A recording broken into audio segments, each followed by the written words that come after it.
Hi all, welcome to Frank Banker podcast, our knowledge sharing platform for banking, finance and related technologies. Okay, today I have a very interesting topic, credit risk management, and we are back to the studio. I have Amit as well. Hi Amit. Hi Bala. Okay. So we are back to the studio quite early. Quite early, right? It's a quick catch up. Quick catch up. Okay, there is an elephant in the room this time, and I have a very very interesting topic as well. I mean, I got a couple of messages also from my colleagues and my other partners saying that about the credit risk management. Bala, this time you should speak. Okay. Yeah, it is an elephant. Yeah, it's an elephant. It's an elephant. So, what is this credit risk management, Amit? Could you please throw some lights? So let's get the definition out of the way. Okay. And definition would be if a lending institution or a bank is giving money, what is the biggest risk they carry, which is the risk of default, right? The borrower will not pay. That's the risk that they carry. And all lending businesses have that risk, and that is what credit risk is. So risk of default by a borrower, just to put it in simple terms. And the whole thought process about credit risk is how do you manage that risk better? Okay, so that's the core of your credit risk management. Okay, very simple and crisp that you are clearly told. Anyway, Amit, I just wanted to know how the banks or NBFCs manage this risk.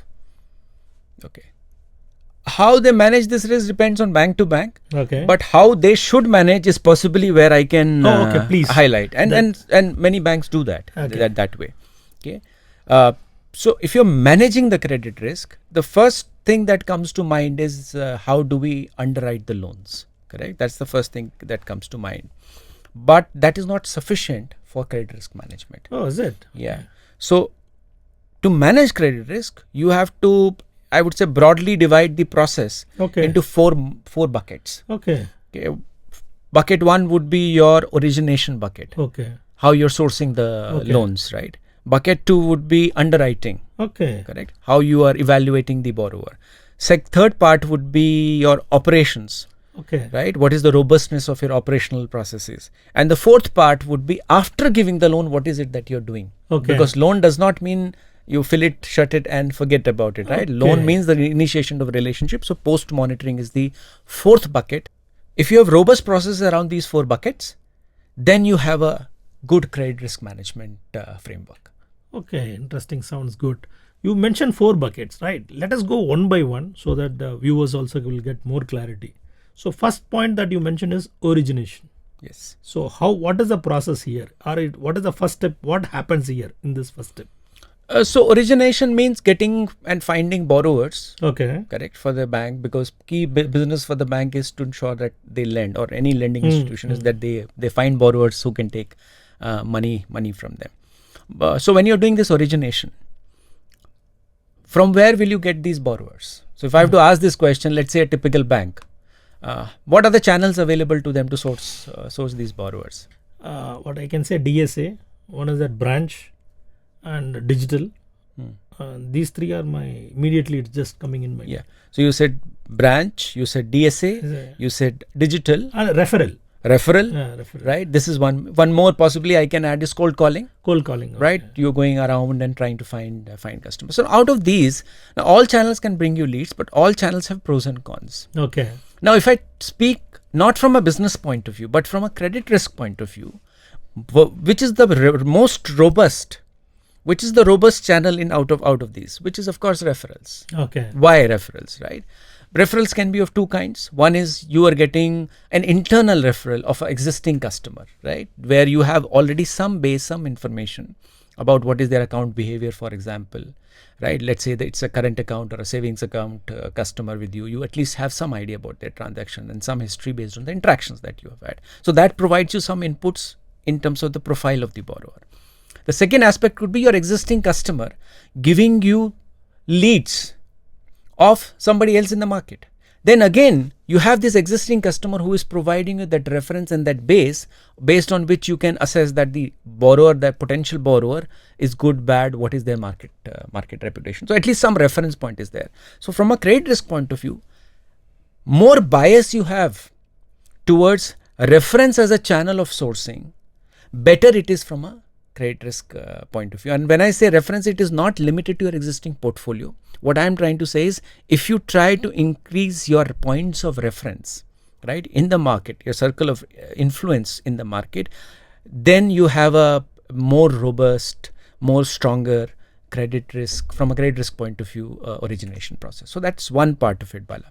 There is another part in the origination, which is about how you go and approach these borrowers, right? See, bank sales is not about selling products, correct? It is about need fitment. So therefore, the approach also has to be a solutioning approach. Okay. It cannot be like a product, like a soap or a consumer durable, right, where you sell on the features. Here, when you start, looking for a borrower and giving a loan to them, you first need to understand what is the need that they have. So this is also a skill which the business teams or the origination teams should develop for you to have good control on the credit risk. Amazing, Amit. Amazing. Okay. So Amit, the second point also you mentioned about underwriting. Underwriting is more about risk policy. Am I right? Yes, you are right. You are right there. Yeah, it is about risk policy. Yeah. Now let me elaborate. What is that risk policy, right? From risk policy, you will get different product programs, right? And what will these programs say? They will primarily talk about the criteria that you want to have to select the borrowers. These criteria, simply putting, for example, you might have vintage. I want borrowers who have at least 2 years or 3 years in business. I want borrowers who have at least last 2 years of profitability. I want borrowers who have this kind of security. I want borrowers who are in these kind of industries. And I don't want borrowers who are in some other kind of industry. So these are some of the parameters which are there typically in the product program. So the policy that you're talking about. Now, when you see these criteria, what comes to our mind is it's like a checklist, right? These are the criteria. And when you get a borrower, you try to match it with the checklist, right? With the criteria. And if it matches, you have got a borrower. If it does not match, then you say that it's difficult. However, as you go from small ticket cases to large ticket cases, this matching starts failing. Okay. Because in complex businesses, you cannot have a perfect situation, right? Market situations are different. Organizations are going through their own, evolution curve. And therefore, you will not have a situation wherein these criteria will be perfectly matched. And therefore, the need of making some subjective or judgmental decisions. Okay. So large ticket cases where you have to do this judgmental assessment, this criteria is not sufficient. This can provide you an initial gating criteria, I would say. Okay. That these are the basics I have to, but this is not the complete picture. Okay. Now, to complete the picture, you have to do two things. Thing number one you have to do is you have to understand what is the benchmark that is available from an industry point of view. What does it mean? It means you should understand if this is a borrower from this particular industry, in that industry, what are the kind of operating cycle in general terms? What is the level of profitability? What is the level of scalability? What are the kind of assets usage? Some basic idea you should have. On top of that, then you need to understand from the borrower how they are running their business, right? So two important analysis you have to do before you get into the financial or the criteria analysis, which is industry. Second is the way they are running it, because two borrowers in the same industry might be running their businesses differently. Based on this, it gives you a platform on which you put up the objective information. Let's say your financial statement or your bank statement analysis. Then you have a good view of what kind of borrower you're leading with. And this analysis is what gives you confidence whether I should take these deviations or not. Okay. Right, of this mismatches which is happening. So this is what underwriting is about. So it is not only about matching it. It is about what do you do when there is a mismatch. Okay. Okay. So that's the essence of underwriting if you want to have a good credit risk control. Obviously, it seems to be a very crucial process in this. Of course, it is crucial. But as I said, right, credit risk or the underwriting piece is essential. Okay. But not sufficient. Sufficient, right? Yeah. Right? So you need to have focus on all four buckets. Okay. Third point is all about operation. When I say operation, it is more of a KYC, documentation, and people verification, or similar to that. Yes, right? you are right. You are right again. You are right again. So when we are saying operations from a lending process point of view, you're talking about possibly KYC verification, but it's all digitized now. So that's a simpler piece. The bigger piece is around security documentation. Okay. right? You are giving loans, so you're possibly creating some kind of a security, your charge on the security, and somebody has to vet those security documents. Let's say title documents of a property, right? So these could be some. Sorry, Amit, I have thought or sorry to interrupt. See, when you mentioned about the first point, origination, and the third point, operation, I feel that if these two are merged, okay, where the guy who's procuring the deeds itself is doing this operation job and he's got a clarity and today's digital world, don't you think that this will save time, cost efficiency, and your quick response to the customer? No, I get your point. I think from a cost efficiency point of view, you're saying once underwriting team has already evaluated the borrower, Yeah.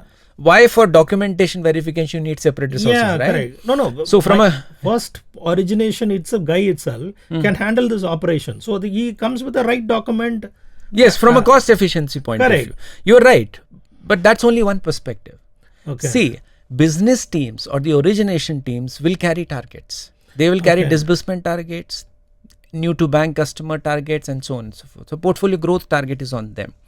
Now, come month end, Okay. Now when I they have to meet their targets and there are minor deficiencies in the documents. For example, a loan agreement is there and the sign is slightly mismatching, Okay. right, with the documents that you have. So that means the sales guy will make more of biased decision rather than. Yeah, there is a conflict of interest. Yeah, that's correct. precisely my point. So it's better to keep separate silos around it. So there is hygiene there, and this conflict of interest can be avoided. Okay. Anyway, so 3 points is very clear, and the very important fourth one, that is post loan monitoring. Yeah. What is this exactly? Is it a part of recovery or how it operates? So post loan monitoring, see, moment I have given the loan, my relationship starts. It's not the end of the relationship, right? Then I have to ensure that the money comes back to me over a period of time, right? As a lender. Now, when I'm talking about post loan monitoring, it is not one department. I'm talking about broadly 3 components here. So component number 1 is your own ability as a lender to look at some of the data flows which are happening through you.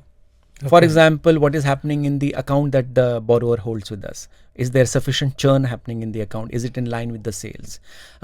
It could be based on the annual review that you do. Is the projections and what has appeared finally after 1 year of relationship, is it in line? Right. So these are some of the things that you will verify, and there could be some red flags like check bounces which might be happening, low credit flows which might be happening. So these could be some of the red signals which you can look at to see if there's something going wrong or right with the borrower. That's one part. Second part is you also need to keep an eye about the macro happenings. Okay. Right, because environment or the ecosystem impacts the borrower. So there could be some regulatory changes. For example, interest rates have changed. Right. For example, there could be some government action which might have happened on tariffs, right? More tariffs coming in or tariffs going down, either which way. There might be a free trade agreement or things like that. And then they impact the supply or demand of the raw materials that you are consuming, right? The volatility of the commodity prices, that could be a major factor. Now, if some of these happen, you need to be looking very, very closely how it impacts my portfolio. Right. So, for example, iron ore prices have gone up. Would they impact your iron and steel borrowers who are there in the portfolio? Right. So that is the second part that you need to keep. The first part is more or less monitored within the credit risk or the underwriting team. Okay. Right? And second part can happen at multiple places. It can happen within the team which is at the policy level, a policy team. It can be a separate portfolio monitoring team. And different structures in different banks. But these two buckets. Third part is, what do you do if the default happens? Okay. Right. So obviously, when the account has gone bad, you can initiate a collection and recovery. Yeah, That's what you were referring to. But what I'm talking about, the key word that I'm talking about over here is proactive action. Okay. So moment you start seeing red signals. Okay. Moment you start seeing bit of delinquency or delayed payments happening, what is the proactive collection or recovery actions that you do? Okay. That is what differentiate a good portfolio from a not so good portfolio, right? Your proactive action. So collections everybody will do. When the account becomes a non-performing asset, then everybody will, you do some action. What I'm talking about, the immediate actions that you take when you get red signals, when you get early warning signals. So this is what comprises of your post-loan monitoring. Interesting, Amit. Interesting. Before this conversation, I was thinking this credit risk management is all about underwriting. But today I'm able to get the lots of insights. It is a wider process. I'm sure viewers also would got the best insights of this credit risk management from this. Okay. And we have barely scratched the surface, Bala. So Okay. Interesting. Sounds good. See, another important thing is that based on the appetite of the banks, NBFCs, okay, or new lending platforms, okay, how do they quantify this risk, or how should they quantify this risk? okay, see, quantification of credit risk, there are frameworks available, right? So for example, one important aspect of quantification is the Basel norms. So we'll talk about Basel norms sometime in detail, but for today I want to simplify this under this core principle of quantification of credit risk with a very simple model that I'm proposing or suggesting to you, which derives from all the learnings we have from the other framework. So if you want to quantify credit risk, you want to quantify means you want to say this is high risk or low risk. You want to say that can I take this risk? If I can say that can I take this risk, I need to measure it. So to measure it, you can make a model which has 4 variables. Okay. Variable number 1 would be exposure. So if I ask you if you're giving a loan of 500,000 or if you're giving a loan of 5 million, which is a higher risk, right? 5 million, of course. So exposure amount or the loan amount that you're giving becomes your first credit risk quantification. Higher the amount, more is the risk. Lower the amount, lesser is the risk in principle. The second element in the equation is your assessment of the riskiness of the profile itself of the borrower. Okay. Right? 2 borrowers with a similar kind of exposure may still have different risks. And we are saying the chances of person A or borrower A defaulting and chances of person B or borrower B defaulting may be different even for the same exposure, based on their profile, their view of the business, based on their resources, based on their experience, and so on and so forth. So there are multiple. So this chances of default, and in more technical terms we call it probability of default, is what you need to assess for each of the borrower, and you have to quantify this. Right, this probability of default assessment you can do based on all the financial assessment, financial analysis that you're doing. Right, all the underwriting work that you're doing is primarily to pinpoint the chances of default there. You then have, based on these criteria, you can have an internal rating mechanism, and you score it on a scale of 1 to 10, 10 being the most risky or 1 being the low risk, or vice versa. Then you can quantify that probability of default. So higher the probability of default, more is the risk. Lower the probability of default, lesser is the risk. You've quantified it on a scale. Okay. The third variable in the equation is, and let me ask you this question. Suppose loan has gone bad. Okay. What do you think would a financier do?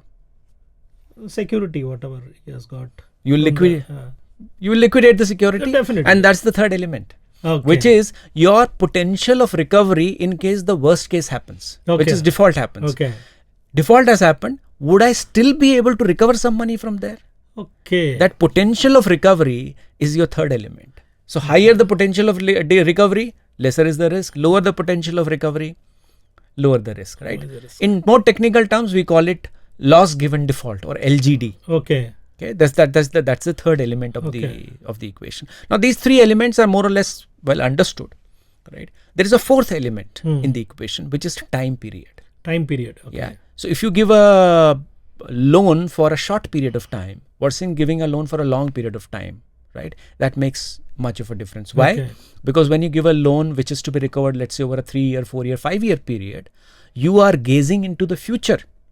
And as you gaze longer in the future, unpredictability increases. So if I have to give a loan for 3-month period, I know in 3-month period, I can have a very firm view about the future. My confidence level will be higher. But if I have to predict the same thing for 3 years, how a business will perform, how the industry will perform, it becomes a little hazy, right? So time and the tenor of the loan also is a crucial factor. Okay. Now you can imagine if you are a lending fintech or you're a bank or an NBFC, your play is around these 4 items. Okay. It's like that equalizer in music, right? Where you have bass, mid and treble, right? You can tweak the setting. So between these 4 is what you're tweaking and then saying that this is the quantity of credit risk that I can take. Okay. Yeah. Wonderful, Amit. Wonderful. Okay, I understand.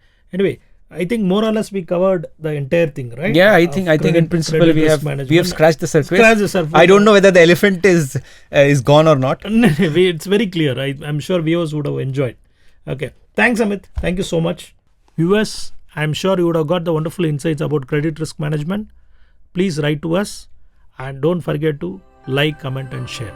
Thank you all.